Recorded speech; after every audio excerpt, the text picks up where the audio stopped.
اور ہندوستان کے باہر جانے والی دو آوازیں، ایک بھائی اسد اقبال کی. دیکھیں بھائی اٹھے مت، یا تو پھر سلام پڑھ لیں. ڈاکٹر صاحب کو پھر کسی موقع پر سنا جائے گا. ہاں کیوں، ظاہر سی بات ہے، اتنے مصروف لوگ ہیں. پاکستان 8 سے 9 سال پہلے تشریف لے گئے تھے ڈاکٹر شہریار صاحب. تو وہاں کا ایک کیبنٹ منتری بیٹھا ہوا تھا.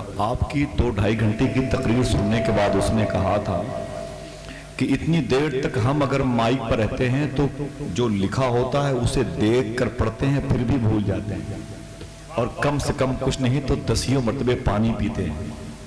یہ کیسا انسان ہے کہ جو 2 گھنٹے آنکھ بند کر کے حضور کے فیضان پر گفتگو کرتا ہے.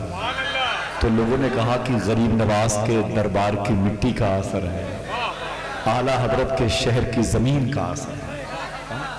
معلوم ہے پوری دنیا متاثر ہے، اللہ کا شکر ہے. ویسے ایک بات بتا دوں کہ اسد بھائی، آج مجھے اندازہ لگا کہ جتنی نعتیں آپ کی ان لوگوں کو یاد ہیں شاید آپ کو بھی یاد نہیں ہے نا. اب ایک گزارش، اگر یہ بات صحیح ہے تو ایک گزارش آپ سے ہے، کبھی کبھی جب باہر کے جلسوں کی تاریخ آیا کرے، آپ خالی نہ رہا کرے تو پھر ان لوگوں کو بھیج دیا کریں گے. ہاں ان لوگوں کو بھیج دیا کریں، کلکتے کا نام اور روشن ہو جائے گا. ہاں یار اتنی محبت. کچھ غیر مسلم بھائی بیٹھے ہوئے ہیں، یہ اللہ کی طرف سے ہے. جن لوگوں نے تاج الشریعہ کو دیکھا ہاتھ کو اٹھا کے بتائیں، ہاتھوں اٹھا کے بتائیں ماشاءاللہ. جن لوگوں نے نہیں دیکھا ہے وہ اسد اقبال صاحب کی زبان سے تاج الشریعہ کا نام سن کے وہ ذرا سا افسوس کرتے ہوں گے، وہ دعا کرتے ہوں گے کہ میرے لفظوں کو محبت کی گواہی مل جائے، مجھ کو بھی مملکت شیر کی شاہی مل جائے، میں بھی خسرو کی طرح رقص کروں شیر کہوں، کاش مجھ کو کوئی محبوب الہی مل جائے. میں بھی خسرو کی طرح رقص کروں شیر کہوں، کاش مجھ کو کوئی محبوب الہی مل جائے. 22 سال پہلے عمر قریشی گورکھپوری کے گھر پہ گیا تھا، دنیا کا سب سے بڑا ناظم تھا. اس نے مجھے یہ 4 مصرے دیے تھے، پھر نکلتے وقت پھر اس نے 4 مصرے مجھے دیے تھے. اس نے کہا تھا کہ میرے لفظوں کو محبت کی دیار شیر و سخن کے فقیر سے کہنا، گلی غزل کی ہے سونی میر سے کہنا، عمر کو بھی عطا حسن و فکر نعت رسول، گزر ہو دلی تو خسرو کے پیر سے کہنا. عمر کو بھی عطا حسن و فکر نعت رسول. یہ نسبت کا معاملہ ہوتا ہے، جو پتھر ہوتا ہے وہ واقعی پتھر ہوتا ہے، لیکن اگر اس کا تعلق حضور کی ذات سے ہو جائے تو موم تلاشتا ہے اپنی ذات کو موم میں تبدیل کرنے کے لیے. میری بات سمجھ رہے ہیں؟ ایک آخری شعر اس قبیل کا پڑھ کے میں ڈاکٹر صاحب کو آپ کے حوالے، آپ جائیں گے تو نہیں، میں یہاں پر بیٹھا ہوا ہوں. آپ یقین کریں میں نے کھانا بھی نہیں کھایا، اور میرا بھی روز کا کام ہے 8-8 گھنٹے 11-11 گھنٹے بیٹھنا ہے اسٹیج پر. ٹھیک ہے میں تھک جاتا ہوں، لیکن جب ایسے لوگ ہوتے ہیں تو پھر میری تھکاوٹوں کے جراثیم کو شکست ہو جاتی ہے. کچھ ایسے رابطے، قاری سلیم میں ایک شعر پڑھتا ہوں، کچھ ایسے رابطے ان سے شدید ہو گئے ہیں کہ ہم لڑے بھی نہیں اور شہید ہو گئے ہیں. کچھ ایسے رابطے ان سے شدید ہو گئے ہیں کہ ہم لڑے بھی نہیں اور شہید ہو گئے ہیں. کبھی جو وقت ملے ان کے پاس بیٹھا کر، جو لوگ عشق میں بابا فرید ہو گئے ہیں. کبھی جو وقت ملے ان کے پاس بیٹھا کر، کچھ ایسے رابطے ان سے شدید ہو گئے ہیں کہ ہم لڑے بھی نہیں اور بولے آپ لوگ گھر سے آ سکتے ہیں، یہاں کیوں نہیں آ سکتے؟ ایک سامنے وہ گلی کے بالکل آخری موڑ پر ایک چھوٹی سی دکان کھول رکھی تھی، ایک دم وہاں سے گلی ختم ہوتی ہے. ان کے دوست آ گئے، بولے بھائی یہاں کیا کرتے ہو؟ بولے یہ دکان میری ہے. بولے دکان یہاں گلی کے نکڑ پہ، یہاں کون آئے گا؟ یہاں تو بہنی نہیں ہوگی. شوق ہے تو مارکیٹ میں آؤ. تو بولے یہاں کوئی نہیں آئے گا؟ بولے یہاں کوئی نہیں آئے گا. اس نے کہا یہ بتاؤ یہاں موت کا فرشتہ آ سکتا ہے کہ نہیں؟ یہاں موت کا فرشتہ آ سکتا ہے کہ نہیں؟ اس نے کہا ہاں یار وہ تو آ سکتا ہے. اس نے کہا سن، جب موت کا فرشتہ آ سکتا ہے تو رزق بانٹنے والا فرشتہ کیوں نہیں آ سکتا؟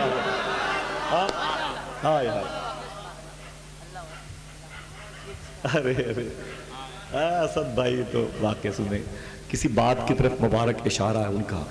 کچھ ایسے رابطے ان سے شدید ہو گئے ہیں کہ ہم لڑے بھی نہیں اور شہید ہو گئے ہیں.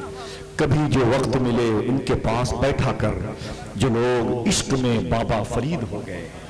حضرات اس قدر فضا ہے. بھائی اسد صاحب نے ابھی سب سے آخر میں کون سا کلام پڑھا؟ بولے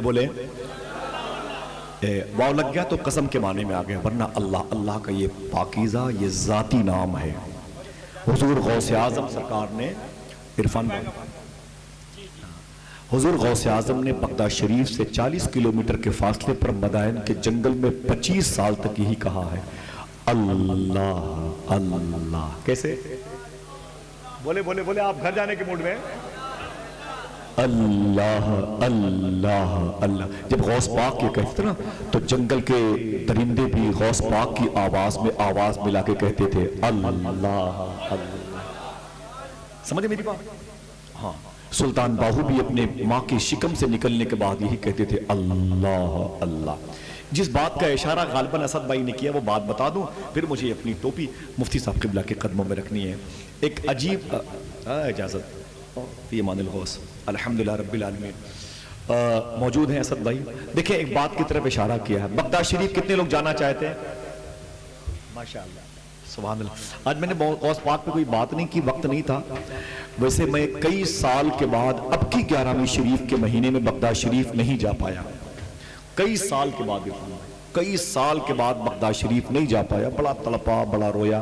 پھر یہ کہہ کے مطمئن کیا اپنے دل کو کہ قید سرکار کی سیرت نہیں کی جا سکتی، صرف الفاظ سے مدحت نہیں کی جا سکتی. وہ اگر در پہ بلا لیں تو کرم ہے، ورنہ نہ بلائیں تو شکایت نہیں کی جا سکتی. وہ اگر در پہ بلا لیں تو کرم ہے، ورنہ.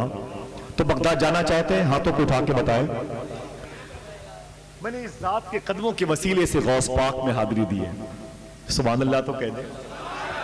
جس کی آنکھوں نے غوث پاک کا دربار دیکھا، بار بار دیکھا، اسے دیکھ لیں. پھر سے کہہ دیں سبحان اللہ. بغداد شریف میں امام غزالی بھی لیٹے ہوئے ہیں، ابو خمرہ ہندی بھی لیٹے ہوئے ہیں، بشر حافی بھی لیٹے ہوئے ہیں، ابو الحسن نوری بھی لیٹے ہوئے ہیں، امام اعظم ابو حنیفہ لیٹے ہوئے ہیں، اب اور شیخ سرکار ذوالنور مصری لیٹے ہوئے ہیں، شیخ سری سختی بغداد میں، شیخ معروف کرخی بغداد میں، شیخ بہلول دانا بغداد میں، ابراہیم خواص بغداد میں، شیخ محمود آلوسی بغداد میں، شیخ داؤد طائی بغداد میں، شیخ ذوالنور مصری بغداد میں، سرکار منصور حلاد بغداد میں، سرکار حبیب اجمی بغداد میں، امام موسیٰ کاظم بغداد میں، امام علی نقی بغداد میں، امام محمد جواد تقی بغداد میں، بڑے بڑے اکابرین بغداد میں. اسی کرخ محلے میں ایک بزرگ ہے جن کا نام ہے حبیب اجمی، جس کی طرف اشارہ کیا میرے بھائی اسد صاحب نے. ان کے نام پر کوئی ایک آدمی کہہ دے سبحان اللہ. آپ جانے کے موڈ میں تھے اس لیے میں نے شعر پڑھ دیا، وہ اسد بھائی نے کہا تو میں پڑھ دوں. ایک بات کہتا ہوں، ان کا نام ہے حبیب اجمی. کیا نام ہے؟ زور سے بولے. حبیب اجمی مسلح بچھا کے گھر کے کونے میں کہا کرتے تھے اللہ اللہ. کیسے؟ ابھی تو آپ پڑھ رہے تھے نا، وہی پڑھے اللہ اللہ اللہ. بیوی نے کہا کیا کر رہے ہو؟ بولے خدا کا نام لے رہا ہوں. تو بولے کہ کب تک لیتے رہو گے؟ بولے جب تک جان باقی ہے. بولے بچوں کے لیے رزق؟ بولے وہی دے گا جس کا نام لے رہا ہوں. بولے شہر کے چوراہے پر چلے جاؤ، مزدوری کرو، پیسے لے آؤ تو دال روٹی چاول کا انتظام ہو جائے.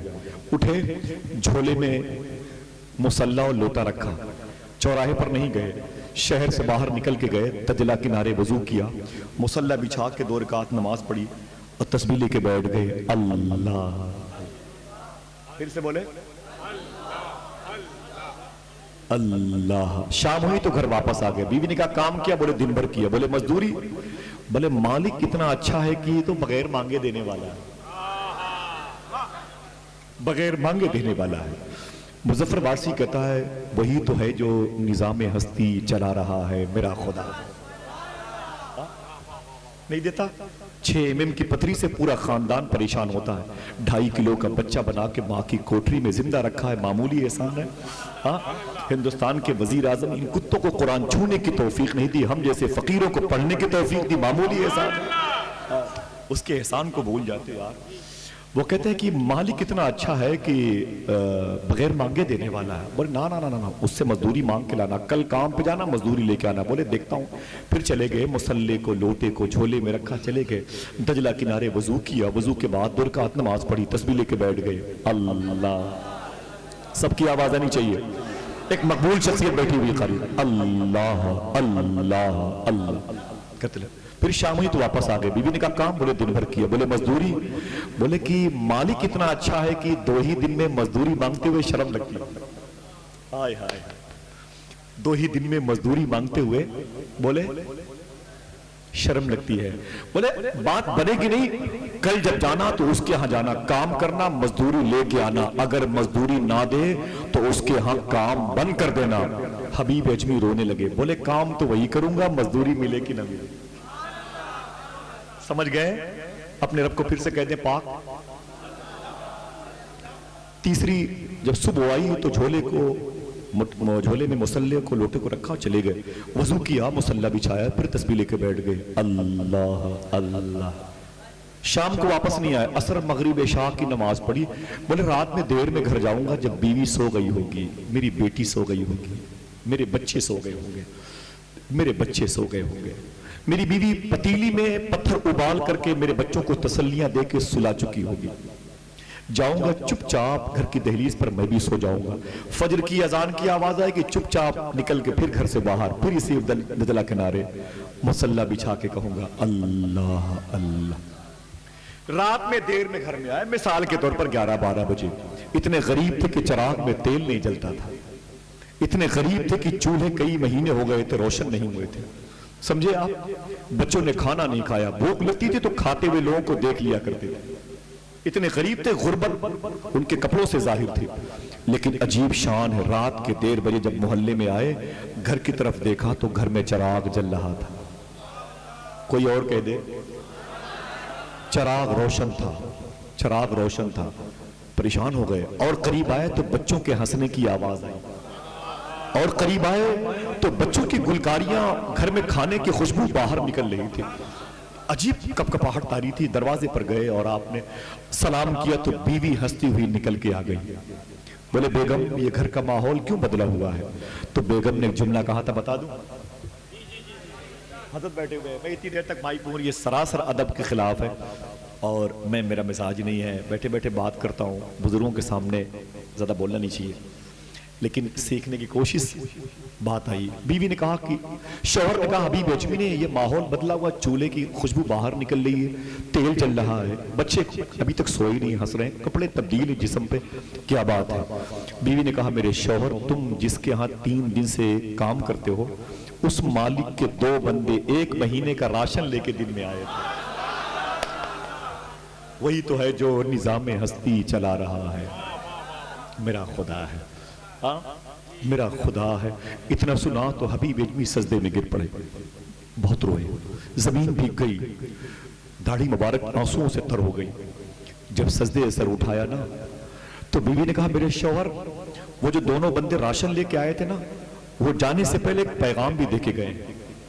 بولے وہ کیا دے کے گئے ہیں؟ تو حبیب اجمی سے ان کی بیوی نے کہا وہ 2 بندے کہہ رہے تھے اپنے شوہر سے کہہ دینا مالک نے کہا ہے وہ کام میں کمی نہ آنے دے گا, میں مزدوری میں کمی نہ آنے دوں گا. وہی تو ہے جو نظام ہستی چلا رہا ہے. بیٹھے میں گزارش کرتا ہوں ایک عظیم ڈاکٹر سے, ایک عظیم اسکالر سے, ایک عظیم مذہبی دانشور سے, ایک دورندیش, ایک نقطہ شناس, ایک نقطہ سنج, ایک فعال, ایک متحرک, ایک آفاقی, ایک عالمگیر شخصیت علامہ شاہ ڈاکٹر شہریار صاحب قبلہ سے. ایک کامیاب خطیب کا نام ڈاکٹر شہریار ہے اور ایک مقبول خطیب کا نام ڈاکٹر شہریار ہے. میں ان کے قدموں کو چوم کر کے آپ کے حوالے کرتا ہوں.